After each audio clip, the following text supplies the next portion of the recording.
बिस्मिल्लाहिर्रहमानिर्रहीम अस्सलाम वालेकुम नाज़रीन, मैं ਤੁਹਾਡਾ मेज़बान असगर गुजर। ਤੁਸੀਂ ਵੇਖ ਰਹੇ ਹੋ गुजर टीवी आरफ वाला। इस दफ़ा एक कुर्बानी वास्ते बड़ा खूबसूरत वैड़ा लैके हाज़र होए हैं।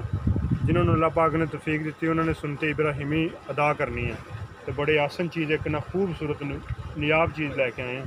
उम्मीद करने हैं कि ये बहुत ही भरा साढ़े पसंद करेंगे। लैना नसीबां दा, हर बंदे दे लैन दा वस दा रोग भी नहीं, भी हर बंदे ने खरीद भी नहीं लेना, किसी किसी तो खरीद होना जिन्होंने अल्लाह पाक ने तौफीक दी है। तो यार दोस्तों की गुजारिश है कि शेयर इन्हू जरूर करना ताकि कोई चंगा कोई खुशबख्त आए तो ये साढ़े बच्चे ने खरीद करे। उम्मीद करने कि वीडियो साढ़े भरा जरूर ही पसंद करनगे। हुण भाई जानवर विखाने बहुत ही नुकरा सफेद रंग च नुकरा वैड़ा उहदी वीडियो लैके हाज़र होए हैं। बहुत ही वड्डा कद माशाअल्लाह, बहुत वड्डे कद दे विच सफेद बिल्कुल भाई जी, दुम भी सफेद आ, एक वाल भी काला नहीं, तो अखां भी सफेद आ।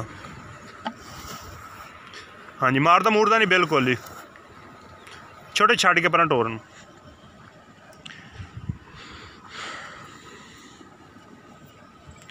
माशाअल्लाह बड़ी एक नायाब चीज़ है।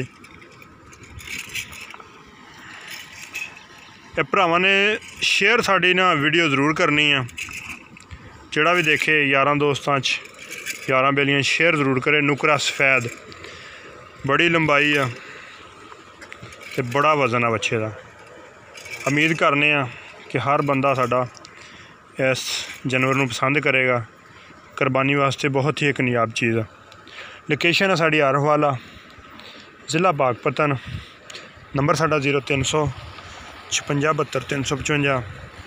यही व्हाट्सअप तो यही इमो नंबर, टोर ज़रा लम्मा रख के, यही व्हाट्सअप तो यही इमो का नंबर। इस तरह के जानवर घट घट ही कोई शौक ना पालदा है। भट्टी साहब है जिन्होंने ना बड़ा शौक किया इस बच्चे का, तो बड़ा ही इन सोहना रख के कुर्बानी वास्ते कोई शौक किया होया। तो हुण उन्हां दी गल पुछने भरा होना कोलों, तो उम्मीद आ भी इंशाअल्लाह ये बच्चा बहुत ही पसंद आएगा हर तरह के हर लिहाज ना। बड़ा ही ज़्यादा सारा गोश्त आ। अस्सलाम वालेकुम, की हाल है भाई जी? की हाल है जी? बिल्कुल तबीयत से ठीक है। ये तुहाडा बच्चा विखाया मूँह किवें है? पूरा जवान है जी मूँह भाई जी। तो इधर मूँह करो, तो यदा मुल प्यार मुहब्बत वाला इत्थे जो कोई आ गया तो फिर कलांगे मुल भी थोड़ा तुहानूं दे दांगे। जे अगर किसी भरा नूं पसंद आंदा, भाई अगे भी मैनूं कह रहा सी कि इंज नहीं आपां मुल नहीं शो करना। जो कोई आ जाए इत्थे भरा मौके दे उत्ते इहनूं वेखे इहनूं पसंद करे फिर इहदा मुल दस दांगे। बंदे फिर कमेंट्स गलत गलत भेजदे आ, कोई इन्होंने वेख्या ना कि बंदे कोई मुल कोई लाउंदा कोई कुछ लाउंदा। ये सारे भरावां अगे गुजारिश आ भी कमेंट्स नहीं गलत, सिर्फ माशाअल्लाह दा कमेंट्स तक जरूरी है ना। मुल को पूछना चाहे नंबर साडा 0300 56 72 355, जिला तहसील आरफ वाला, ज़िला बागपतन।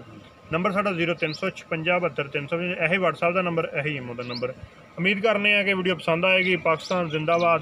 नैक्सट वीडियो मिलने हैं। अल्लाह हाफिज़।